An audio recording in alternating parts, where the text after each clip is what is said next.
Muchas gracias, no se duerman, ya casi vamos a terminar. Ahora vamos a pasar a la parte de quimioterapia. Bueno, ya sabemos entonces que los pacientes que van a requerir quimioterapia, de acuerdo a lo que nos acaban de comentar, pues son realmente pacientes bastante seleccionados. Sabemos que la quimioterapia va a reducir en forma importante la recurrencia. Sin embargo, tenemos que tomar en cuenta que yo creo que me hago un poquito más abajo esto, ¿verdad? Sí, estoy muy chaparra. El beneficio realmente es poco. En las pacientes que se benefician sí es sustancial, pero no en todas las pacientes vamos a utilizar quimioterapia y eso nos debe de quedar bastante claro. Ya vimos ahorita con la doctora Deneken realmente cuáles son los factores que se utilizarían en hormonoterapia, los mismos se utilizan para la quimioterapia, y aquí la situación es, de acuerdo a las firmas moleculares, la situación es dar quimioterapia o no dar quimioterapia. Esa sería la cuestión de duda.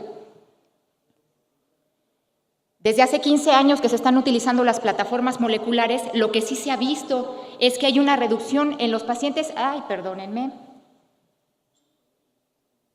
en los pacientes en etapa 1 y 2, y yo creo que mejor me hago así, en los pacientes 1 y 2 se disminuye casi 12% la utilización de quimioterapia en cuanto empezamos a utilizar una firma molecular.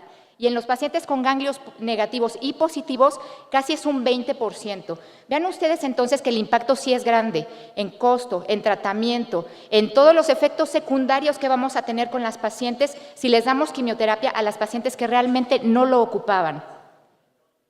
¿Cuáles son nuestras opciones? Bueno, ya la doctora Arce perfectamente nos delineó muy bien qué fue lo que pasó históricamente con el CMF y cómo las antraciclinas llegaron a desbancar los tratamientos con CMF.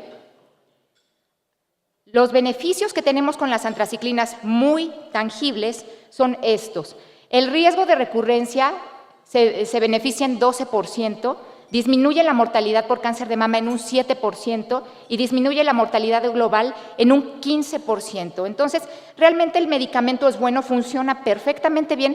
Por eso, durante mucho tiempo se ha considerado que las antraciclinas son el pilar del tratamiento en el caso de la adyuvancia.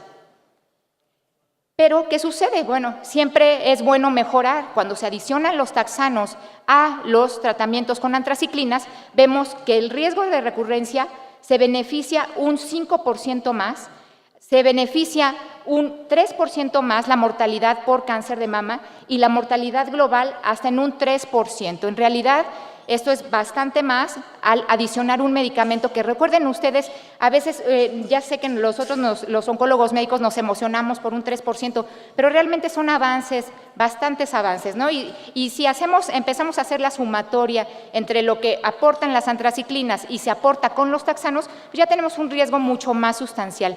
Yo espero que estas diapositivas las puedan ver en su celular porque parece ser que está súper pixeleado esto, y créanme que en mi computadora sí se veía bonito, ¿no? Y bastante entendible. Bueno, nosotros sabemos que la mortalidad entonces utilizando antraciclinas disminuye hasta en un 30% utilizando antraciclinas. Pero ¿por qué pensar entonces en un tratamiento que no tenga antraciclinas? ¿Por qué queremos patear el pesebre si ya vimos que realmente funcionan bien? Pues bueno, básicamente lo que sí sabemos también es que con las antraciclinas se aumenta hasta el 56% el riesgo de cardiotoxicidad.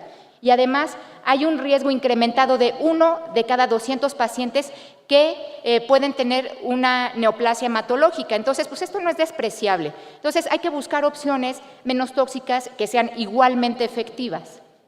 ¿Y cuáles son nuestras opciones? Bueno, pues verán ustedes en este estudio en donde se comparó el esquema de AC versus paclitaxel y hubieron 4 brazos de tratamiento. Desafortunadamente no se ven muy bien, pero se los platico. Se evaluaron AC por 4, se evaluó AC por 6, se evaluó los taxanos, en este caso paclitaxel por 4 y paclitaxel por 6, y no hubo ninguna diferencia entre estos dos tratamientos. No se demostró no inferioridad, el estudio era de no inferioridad, y lo que sí se sabe ahora es que pues el paclitaxel no se puede dar inicialmente como una primera línea, y como pueden ustedes observar en esta gráfica, el amarillo es AC por 6 y el rojo es AC por 4. Vean ustedes, no hubo ninguna diferencia, entonces aumentar el número de tratamientos para intensificar a lo mejor un mejor resultado, pues realmente no funciona, sale exactamente lo mismo. Lo que sí se vio es que hubo 9 muertes relacionadas con el AC y además 7 pacientes tuvieron una neoplasia hematológica. Esto no sucedió con los taxanos.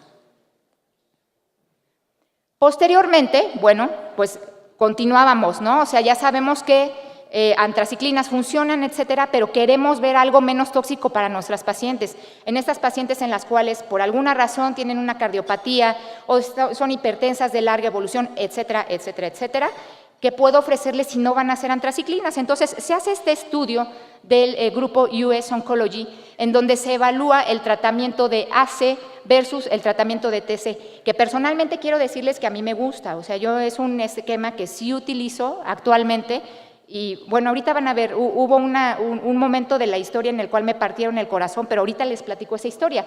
El estudio demostró que a 7 años la supervivencia global se mejoró un 31% cuando se utilizaba el esquema de TC y la supervivencia libre de progresión se mejoró un 26% y esto fue estadísticamente significativo. Ojo, aquí el esquema de TC, tanto el de AC como el de TC, se utilizó por 4 ciclos. ¿Sí? Las gráficas son pues, perfectamente ejemplificadas de este beneficio y bueno, en este momento se vio que TC era mejor que AC en este momento.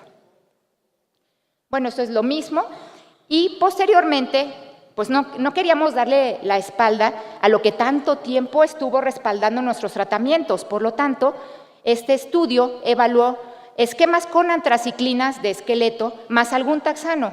Fueron diferentes grupos oncológicos que estudiaron esto y fueron diferentes los esquemas que se utilizaron. Algunos utilizaron docetaxel, otros utilizaron paclitaxel, algunos utilizaron los esquemas en dosis densas y otros en dosis convencionales, pero todos contra el AC. Vamos a ver si es cierto que es tan bueno y aquí está. El objetivo primario fue determinar no inferioridad y se determinaba futilidad si el hazard ratio era mayor de 1.18. Y aquí viene la historia triste que quería comentarles, porque desafortunadamente el hazard ratio sí pasó el 1.18, fue de 1.23 y en este momento el TC se convirtió en un esquema, pues digamos que a lo mejor podríamos guardar en la alacena, ¿sí o no? Bueno, si nosotros hacemos un análisis en los subgrupos, realmente podemos observar que prácticamente todos los subgrupos pasaban el horizonte. ¿Eso qué quiere decir? Pues realmente no era ni mejor ni peor y pues prácticamente era igual, excepto en los pacientes con receptores hormonales negativos, en donde claramente pasó el horizonte a favor de los esquemas con taxanos y AC. Entonces, ¿podemos olvidarnos ya de TC? No, de hecho, las recomendaciones de este mismo estudio es que si bien es cierto que esos esquemas con antraciclinas y taxanos pues vinieron casi a darle una patada en el trasero a TC, pues no fue tanto así. Realmente el beneficio es poco y pues todavía podríamos esperar algo de este esquema. Vean ustedes cuando se disecan a los pacientes por receptores hormonales positivos y negativos. Interesantemente, en los pacientes con receptores hormonales positivos, vean ustedes, mientras más ganglios afectados existen, la curva se va jalando hacia favorecer los esquemas con antraciclinas y taxanos, ¿de acuerdo? Entonces, ¿cuántos ciclos se recomiendan de TC? Todavía podemos considerarlo, ¿sí? Bueno, esto permanece controversial, ¿no? O sea, no hay algún estudio que evalúe frente a frente 4 ciclos versus 6 ciclos. Sin embargo, sabemos que el beneficio es limítrofe. No crean que estoy sesgada, la verdad es que me gusta el esquema, pero pues también hay que ser objetivos. El beneficio es limítrofe y parece ser más significativo en receptores hormonales negativos y en pacientes con receptores hormonales positivos y con ganglios positivos. Esto para los esquemas que contienen antraciclinas y taxanos. Conclusión, entonces, de esta parte, TC por 4 es mejor que AC por 4, AC por 6 es equivalente a AC por 4 con obviamente mucho más toxicidad y TC por 6 en este momento, en ese estudio, sí le dio una patada en el trasero a los esquemas con taxanos y antraciclinas ATC, ¿de acuerdo? Sobre todo hay que tomar en cuenta que estos esquemas de antraciclinas y taxanos, nuevamente lo repito, son más beneficiosos en pacientes con receptores hormonales negativos o receptores hormonales positivos con múltiples ganglios. Entonces, bueno, tomando todo esto en consideración, lo que ya se había dicho del EBC-TCG, que las antraciclinas pues, son el pilar de nuestro tratamiento, lo que se había visto en el estudio de US Oncology al verificar que TC por 4 era mejor que AC por 4 y con los estudios del ABC, que son los que les acabamos de presentar, el estudio Plan B se realiza, es un estudio prospectivo aleatorizado abierto con fase 3, en donde, bueno, insistimos en utilizar el TC nuevamente y compararlo con ese seguido de taxanos, es decir, nuevamente antraciclinas seguidas de taxanos. Este es un análisis a 5 años. Vean ustedes, estos fueron los brazos de tratamiento, pacientes menores de 75 años que tuvieran ganglios positivos o que tuvieran alto riesgo, es decir, tumores de más de 2 centímetros, grado 2 o 3, que tuvieran receptores hormonales negativos, menores de 35 años, se aleatorizaron a recibir TC por 4, perdón, o, no, por 6, ¿sí? Por 6, sí, o AC por 4. Seguido de docetaxel por 4. ¿Y qué es lo que sucedió? Vean ustedes, después, los primeros 263 pacientes se aleatorizaron a los brazos de tratamiento como iba, es decir, en la forma en la que ellos habían diseñado el estudio. Pero a partir del paciente 264 se dividieron. Si los pacientes tenían receptores hormonales positivos, con 0 a 3 ganglios presentes y un riesgo de recurrencia menor de 11, utilizaron aquí el Oncotype, entonces se excluyeron de la aleatorización y estos pacientes se fueron directamente a tratamiento hormonal. Y lo que sucedió, los mismos pacientes, nada más que con el riesgo de recurrencia mayor de 11 y con 4 ganglios o más, a ellos sí, nuevamente se les metió a la aleatorización para recibir cualquiera de estos dos tratamientos. El objetivo primario fue supervivencia libre de enfermedad y también se valoró cuál iba a ser el impacto pronóstico del haber utilizado el Oncotype y haber llevado a estos pacientes con riesgo, el score de riesgo menor a 11 y haberlos dejado solamente en hormonoterapia. Estas fueron las características de los pacientes. La mayoría tenían ningún ganglio positivo, pero si hacemos la cuenta entre los ganglios, un ganglio positivo y 0 ganglios, casi son el 80%, la mayoría de los pacientes tenían un tumor menor de 2 centímetros, pero también hubo muchos que tuvieron hasta 5 centímetros. Los receptores hormonales, la mayoría los tenían, más del 80%, y el riesgo de recurrencia menor a 25 se identificó en más del 70% de los pacientes. Vean ustedes, entonces, esto viene a reivindicar nuevamente el esquema de TC, ¿sí? Porque no hubo ninguna diferencia en supervivencia libre de progresión de enfermedad, que era el objetivo primario, versus de TC versus S, seguido de taxanos. Y vean ustedes, o sea, realmente, cínicamente cruzan la línea horizontal, ¿sí? La línea de en medio, el horizonte, todos los subgrupos. No hubo un solo subgrupo que estuviera tendencioso hacia algo. La diferencia en supervivencia libre de enfermedad cae dentro del margen de no inferioridad, por lo que este estudio es positivo. Cuando se dividen estas gráficas, en el riesgo de recurrencia menor a 25, es decir, en riesgo intermedio, vemos que tampoco hay diferencia. En más de 25, los que sí recibieron quimioterapia les fue súper bien también y no hubo ninguna diferencia tampoco de acuerdo al esquema utilizado y la supervivencia global fue exactamente igual. Por lo tanto, fíjense bien, el hallazgo es más importante cuando se analizó a 3 años, es que la supervivencia libre de enfermedad fue del 98% en pacientes con riesgo, el score de riesgo de menos de 11 y en los de riesgo intermedio también, y del 92% en los pacientes con un riesgo alto a los que sí se les dio quimioterapia, por supuesto. Ahora, esto es muy importante, lo cual dejo ya descansar mi corazón, en pacientes con alto riesgo clínico o genómicamente intermedio, y obviamente HER2 negativo, TC no fue inferior a EC seguido de taxanos. Por lo tanto, es un esquema vigente actualmente y ya podemos olvidarnos de esta situación tan desastrosa porque yo seguía usando el tratamiento porque a mí sí me gusta, ¿sí?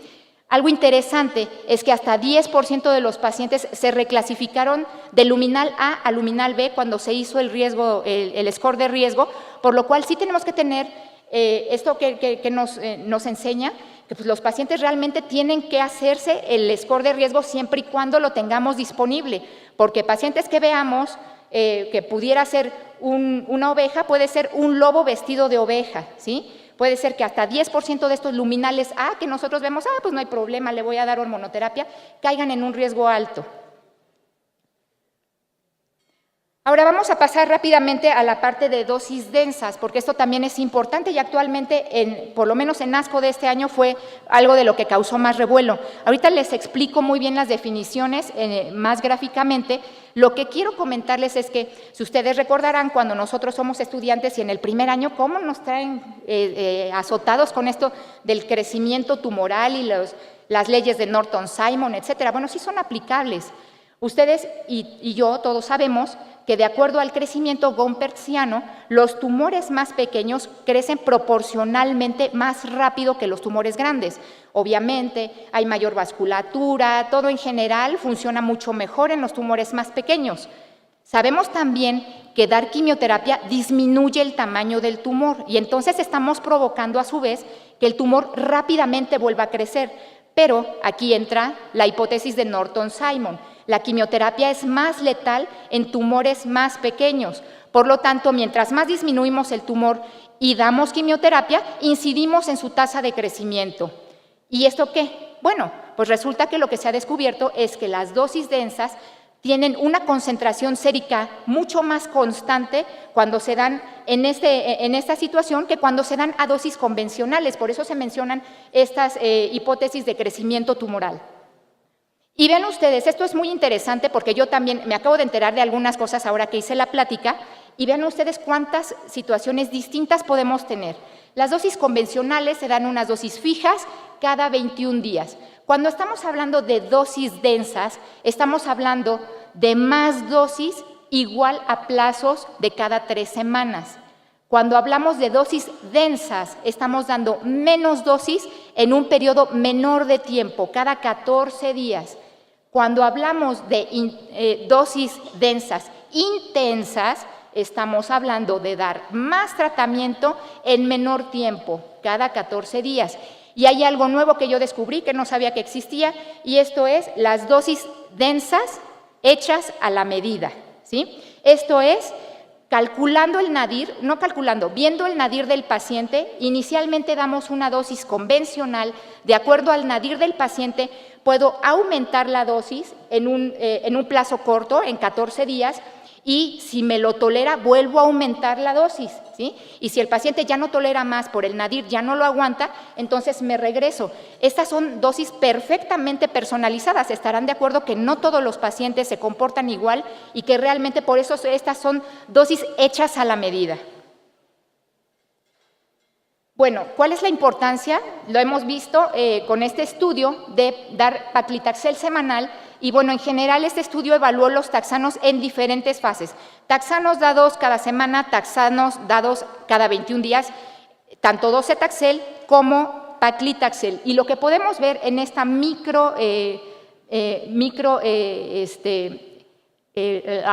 esquema de árbol, es que la supervivencia global se vio mejorada cuando se utilizó paclitaxel semanal, ¿sí? Y la supervivencia global también. Con, obviamente, docetaxel semanal ya ni lo piensen porque pues, definitivamente eso pues, ya fue un cuento que aquí se inventaron y no funcionó. Ahora, también se ha tratado de intensificar las dosis de las antraciclinas, pero resulta que también tenemos pruebas de que esto no funciona. A medida que aumentamos las dosis de antraciclinas, aumentamos los efectos tóxicos, entre ellos la cardiotoxicidad, y desafortunadamente no vamos a tener un mejor resultado como podemos observar aquí en la gráfica. Vamos entonces a observar este cuadro en donde se describen 8 diferentes estudios en donde se utilizaron dosis densas a diferentes dosis y con diferentes drogas. La realidad es que esto es un relajo porque nadie se pone de acuerdo, cada quien utiliza los esquemas como se le ocurre y algunos utilizan las antraciclinas a dosis densas o los taxanos a dosis densas o los dos a dosis densas, y entonces, bueno, aquí de los 8 estudios que tenemos, 2 son positivos para supervivencia libre de progresión y supervivencia global, y 2 son positivos solamente para supervivencia libre de progresión, los otros 4 no. Cuando se comparan dosis densas, comparando grupos similares, si hubo quien se le ocurrió hacerlo así, que yo creo que era lo más lógico, ¿sí? Pues vemos que sí hubo de 4 estudios, 2 que tuvieron impacto significativo en supervivencia libre de progresión y supervivencia global.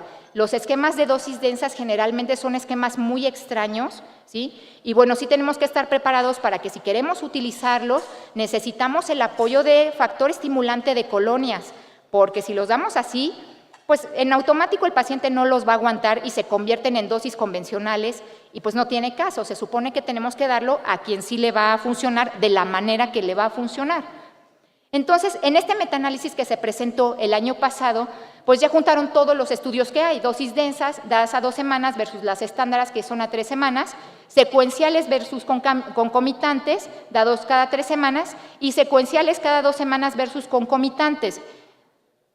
No los voy a aburrir dándoles detalles de cada una de las situaciones. Lo que quiero comentarles es que en todos los casos, en todos, como ustedes podrán observar en cada una de estas gráficas, hubo un beneficio a 10 años de por lo menos 3%. Hay algunos que pasaron eso, pero hubo un beneficio en general al utilizar las dosis densas. Interesantemente, tanto los receptores hormonales negativos como positivos fueron beneficiados. Y bueno, después de que salió este metaanálisis, se hizo otro metaanálisis, yo creo que ya estaba en puerta y ni modo de no publicarlo. Este específicamente es para supervivencias y vean ustedes, la supervivencia global realmente es limítrofe.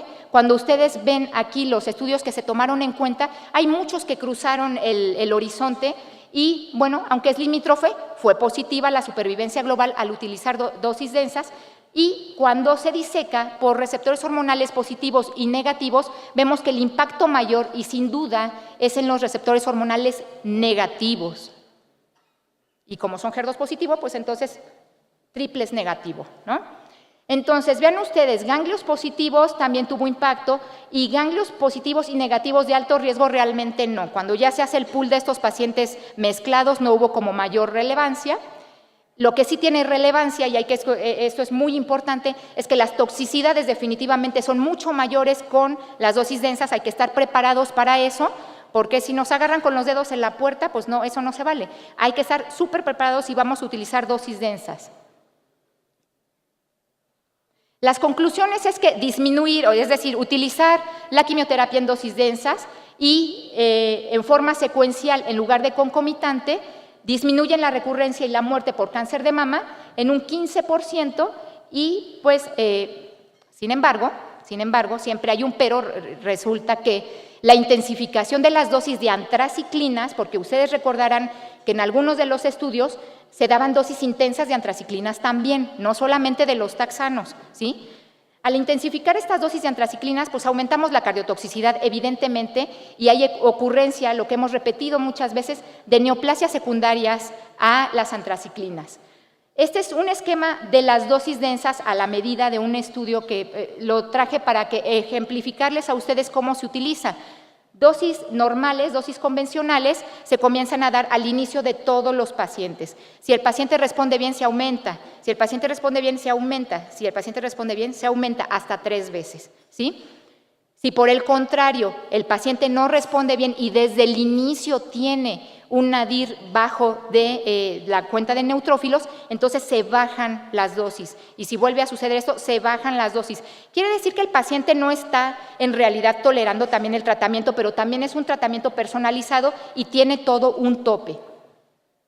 Estas son las gráficas en donde vemos que realmente sí hay beneficio de utilizar estas dosis densas, pues ya más personalizadas, pero realmente no en todas las situaciones. Esto le falta todavía bastante madurez.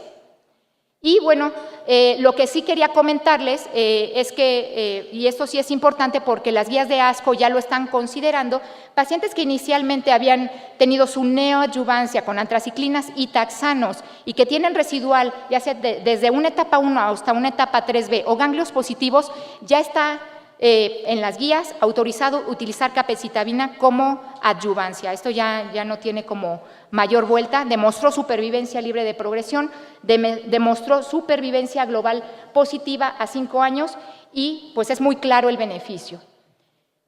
Ahora, hay algunas otras cosas que vamos a hacer en un futuro, por supuesto. Esto involucra un poco de la endocrinoterapia, pero también inhibidores de la tirosinquinasa. En cuanto salgan resultados, ahorita todos estos estudios están reclutando pacientes apenas, ¿sí? Entonces, en cuanto salgan estos resultados, vamos a ver si es que hay un beneficio adicional de tener un medicamento pues con un modo de acción diferente como son los inhibidores de tirosinquinasa y de acuerdo a eso se harán modificaciones, pero bueno, esto nada más es para que sepan que se están llevando a cabo estos estudios probándose estos inhibidores de tirosinquinasa en la adyuvancia y desde luego todavía no tenemos ningún resultado. Las conclusiones del tratamiento es que el pilar del tratamiento pues ya no necesariamente son las antraciclinas, por supuesto, tienen su lugar, ¿sí? Pero parece ser que también tenemos esquemas sin antraciclinas que podemos utilizar sin problemas y sin cargos de conciencia. Hay que utilizar las plataformas moleculares para determinar el tipo de tratamiento siempre y cuando esto sea posible, si no, tenemos esto a disponibilidad como creo que es la mayoría de nosotros, entonces lo que se puede hacer es utilizar por lo menos estas plataformas matemáticas, tanto el Adjuvant Online, pero este no está disponible ahorita, está todavía con algunos arreglos que le están haciendo desde hace algunos años, pero podemos utilizar el Predict Tool, ¿sí? Entonces, no dejemos de hacerlo porque finalmente, si bien es cierto que no nos va a dar un resultado como el que nos da un perfil genómico, sí nos va a dar un acercamiento a una situación un poquito más real de lo que podría suceder con estas pacientes. Y el uso de dosis densas en las pacientes, aunque es estadísticamente significativo, parece ser que solamente está acotado a pacientes con receptores hormonales negativos o receptores hormonales positivos y ganglios positivos, mientras más ganglios, mejor. Y pues eso sería todo. Muchísimas gracias.